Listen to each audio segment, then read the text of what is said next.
नमस्कार विद्यार्थी मित्रांनो, आज आहे ध्येयाधिकारी स्पर्धा परीक्षा मंचच्या पोलीस भरती डेली सराव सिरीजचा दिवस 44। आजच्या या व्हिडिओमध्ये मी अभिजित तुमच्या सर्वांचं सहर्ष स्वागत करतो।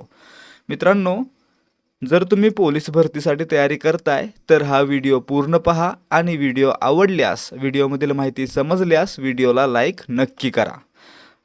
या सिरीजमधील प्रश्न क्रमांक 886, अष्टपैलू या शब्दाचा योग्य अर्थ असलेला पर्याय निवडा। मित्रांनो, या ठिकाणी पहा, पैलू म्हणजे काय तर बाजू, आणि मित्रांनो जो 8 बाजूंनी गुणसंपन्न आहे म्हणजेच तो विविध गुणांनी संपन्न आहे, अशा व्यक्तीला काय म्हणणार आपण? अष्टपैलू म्हणणार। म्हणजेच विविध गुणांनी युक्त म्हणजे काय असणार आहे? अष्टपैलू।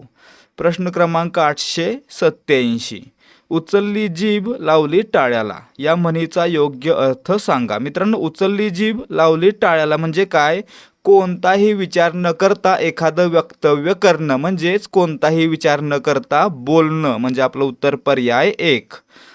प्रश्न क्रमांक 888, खालीलपैकी शब्दाची जात ओळखा। अरेरे। आता मित्रांनो, अरेरे हे काय आहे तर शोक व्यक्त करण्यासाठी वापरण्यात येणारं केवल प्रयोगी अव्यय आहे, म्हणजे आपलं उत्तर पर्याय 2।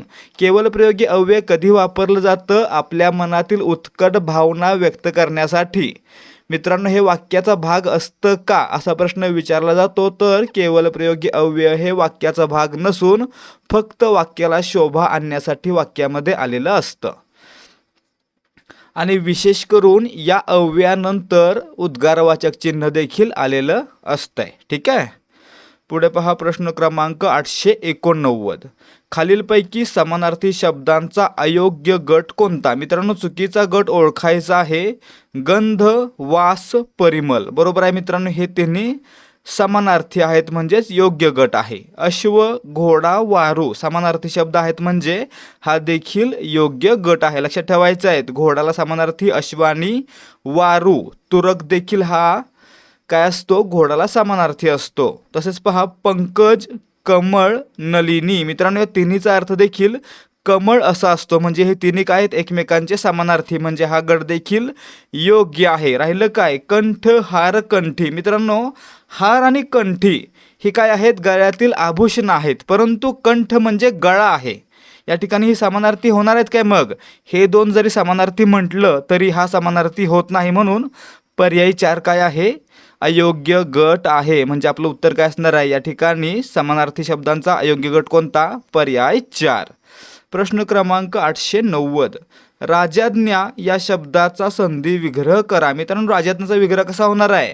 राजा अधिक आज्ञा, म्हणजे आपलं उत्तर पर्याय 1। राजा अधिक आज्ञा, राजाज्ञा। याच्यामध्ये काय होतं तर राजामधील शेवटचा वर्ण आ आणि आज्ञामधील पहिला वर्ण आ दोन्ही मिळून काय होतो तर आच वर्ण राहतो, म्हणजे काय झालं? या ठिकाणी एकतर दीर्घत्व संधी आहे आणि दोन्ही स्वर असल्यामुळे स्वर संधी आहे। ठीक आहे, प्रश्न क्रमांक 891, पोलीस चोराला पकडतो वाक्याचा प्रयोग ओळखा। या ठिकाणी पहा मित्रांनो, या वाक्यामध्ये पोलीस हा कर्ता आहे, चोर कर्म, पकडतो क्रियापद। मग या ठिकाणी पहा, जर आपण कर्त्याचं लिंग किंवा वचन बदललं, एक पोलीस चोराला पकडतो आणि 2 पोलीस चोराला पकडतात, काय होतं? जर कर्त्याचं वचन बदललं तर काय होतं? क्रियापदाचं रूप पकडतो वरून पकडतात असं बदलतं। आणि आपण काय पाहिलेलं आहे, जर क्रियापदाचं रूप कर्त्याच्या लिंग किंवा वचनानुसार बदललं तर त्या ठिकाणी असणार आहे कर्तरी प्रयोग, आणि ज्या वाक्यामध्ये कर्म आलेलं असतं त्याला काय म्हणणार? सकर्मक, आणि ज्याच्यामध्ये कर्म नसतं त्याला म्हणणार अकर्मक। मग या ठिकाणी चोराला हे कर्म या वाक्यामध्ये आहे आणि कर्त्यानुसार क्रियापदाचं रूप बदलतंय, म्हणून सकर्मक कर्तरी प्रयोग असणार आहे, म्हणजेच पर्याय 2। प्रश्न क्रमांक 892, अरे त्याने सुंदर चित्र काढले वाक्यातील उद्गारवाचक चिन्ह कोणते? मित्रांनो, चिन्हांबद्दलची माहिती आपल्याला असली पाहिजे। कोणतं चिन्ह उद्गारवाचक आहे, कोणतं संयोग चिन्ह आहे, कोणतं अपसारण चिन्ह आहे, याबद्दलची माहिती आपल्याला असली पाहिजे। जर तुम्हाला याबद्दलची पूर्ण माहिती प्रश्नोत्तराच्या माध्यमातून अभ्यासायची आहे तर ध्येयाधिकारी स्पर्धा परीक्षा मंचची A to Z मराठी व्याकरण सिरीज नक्की पहा। या ठिकाणी पहा, उद्गारवाचक चिन्ह कोणतं? पर्याय 1. ठीक आहे. हे काय आहे? स्वल्पविराम, हा पूर्णविराम आणि हा प्रश्नचिन्ह. तर मित्रांनो, या ठिकाणी पूर्णविरामाला आणखी एक नाव असतं, कोणतं? संक्षेप चिन्ह. जेव्हा एखाद्या पूर्ण शब्दाचा संक्षेप म्हणजे पहिलं अक्षर घेतलं जातं, त्या ठिकाणी टिंब दिला जातो, त्याला काय म्हणायचं? संक्षेप चिन्ह. ठीक आहे. प्रश्न क्रमांक 893. खालीलपैकी अव्ययभाव समासाचे उदाहरण कोणते? आता मित्रांनो, अव्ययभाव समासाचं वैशिष्ट्य काय असतं? तर त्याच्यामध्ये पहिलं पद अव्यय असून ते प्रधान असतं. त्याचबरोबर मुख्यत्वे करून या सामासिक शब्दामध्ये उपसर्ग लागलेला असतो. मग या ठिकाणी पहा, आमरण याच्यामध्ये पहिलं पद अव्यय आहे आणि ते काय आहे? उपसर्ग आहे. याचा पूर्ण अर्थ काय असतो? मरेपर्यंत. ठीक आहे. म्हणजे या ठिकाणी काय झालं? अव्ययभाव समास आहे, कारण या ठिकाणी पहिला उपसर्ग आहेच, त्यासोबतच तो महत्त्वाचा देखील आहे.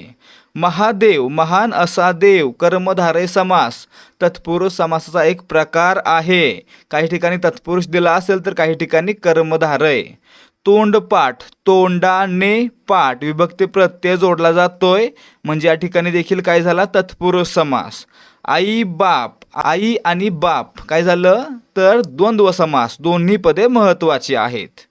प्रश्न क्रमांक 894. वाघीण या शब्दाचे पुल्लिंगी रूप ओळखा. या ठिकाणी पहा, वाघीण हा शब्द आहे, त्याचं पुल्लिंगी रूप काय असतं? वाघ असतं अर्थातच, म्हणजे पर्याय 3. त्यासोबतच काही वेळा वाघ्या या शब्दाचं स्त्रीलिंगी रूप विचारलं जातं, त्यावेळी काय उत्तर देणार? वाघीण.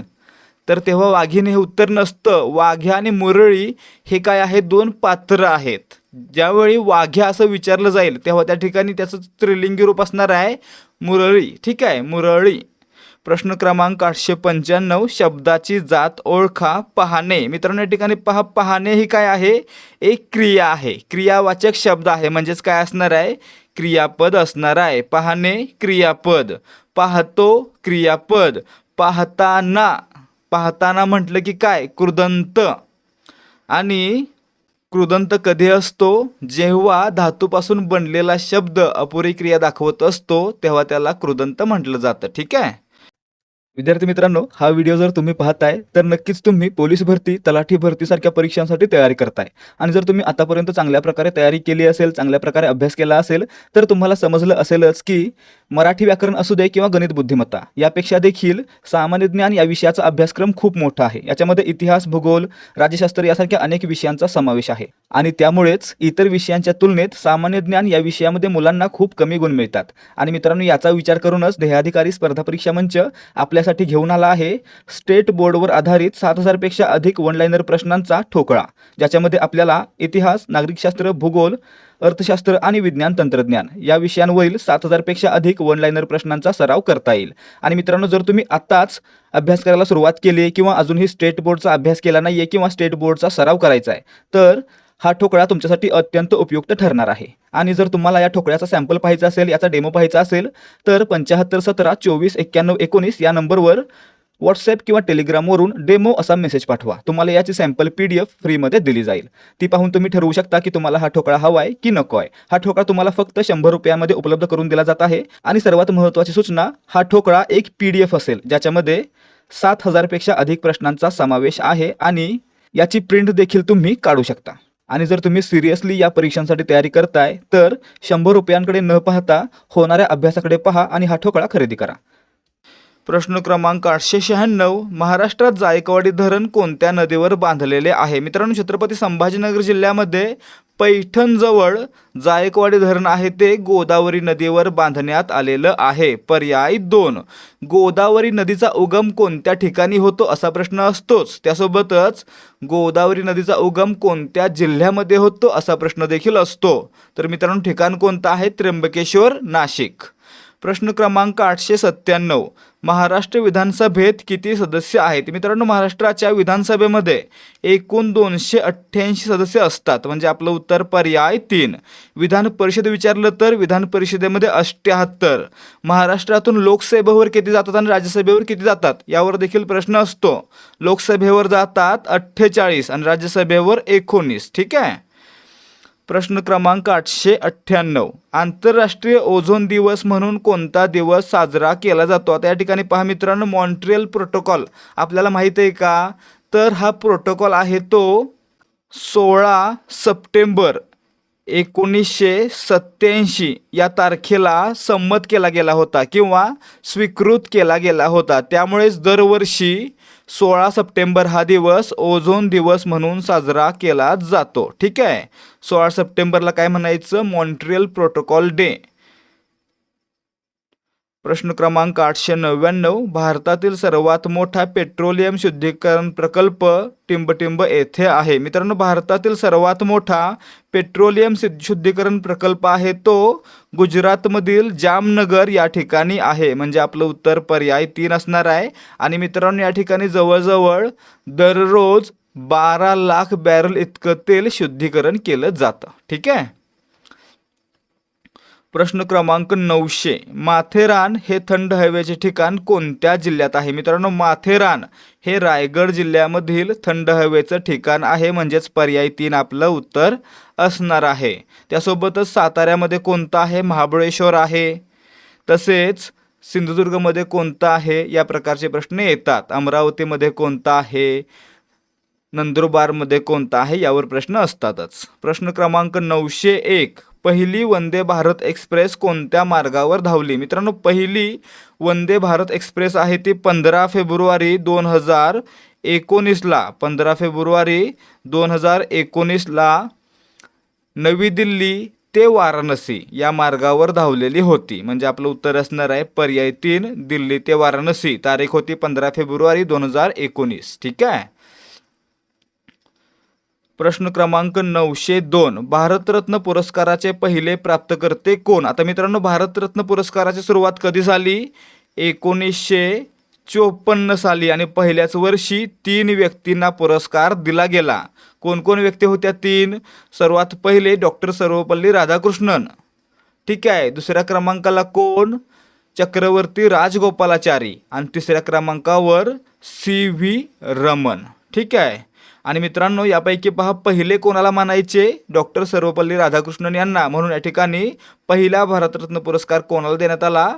डॉक्टर सर्वपल्ली राधाकृष्णन. पहिल्याच वर्षी तिघांना देण्यात आलेला होता. त्यापैकी पहिला डॉक्टर सर्वपल्ली राधाकृष्णन. वर्ष होतं 1954. प्रश्न क्रमांक 903, महाराष्ट्रातील तारापूर अणुऊर्जा केंद्र कोणत्या जिल्ह्यात आहे? मित्रांनो, तारापूर हे सध्याच्या पालघर जिल्ह्यामध्ये आहे. आधी कोणत्या होतं? ठाणे जिल्ह्यामध्ये. आता आहे पालघर जिल्ह्यामध्ये. म्हणजे पर्याय 2 आपलं उत्तर आहे. ठीक आहे. प्रश्न क्रमांक 904, गौतम बुद्ध यांचे मूळ नाव काय होते? मित्रांनो, गौतम बुद्ध यांचं मूळ नाव सिद्धार्थ असं होतं. म्हणजे आपलं उत्तर पर्याय 2. तर मित्रांनो, यांचा जन्म कोणत्या ठिकाणी झाला? नेपाळमधील लुंबिनी या ठिकाणी झाला. आणि मित्रांनो, ते एक राजकुमार होते, शाक्य वंशाचे राजकुमार होते. ठीक आहे. प्रश्न क्रमांक 905, भारताच्या चंद्रयान 2 च्या लँडरचे नाव काय होते? आता मित्रांनो, चंद्रयान 2, चंद्रयान 3 याच्या लँडरचं आणि रोवरचं नाव तेच आहे. लँडरचं काय नाव आहे? लँडरचं नाव आहे विक्रम आणि रोवरचं नाव आहे प्रज्ञान. ठीक आहे. मग या ठिकाणी आपलं उत्तर काय आहे? लँडर, विक्रम, पर्याय 3. रोवरचं विचारलं तर प्रज्ञान. ठीक आहे. तर विद्यार्थी मित्रांनो, हे होते आजचे प्रश्न. जर तुम्हाला आजच्या प्रश्नांची माहिती समजली असेल तर व्हिडिओला लाईक करा आणि आपल्या मित्रांसोबत शेअर देखील करा. तसेच या सिरीजमधील आणि इतर परीक्षांसाठीचे व्हिडिओ पाहण्यासाठी आपल्या चॅनलला सबस्क्राईब करा. भेटूयात पुढच्या भागामध्ये. जय हिंद, जय महाराष्ट्र.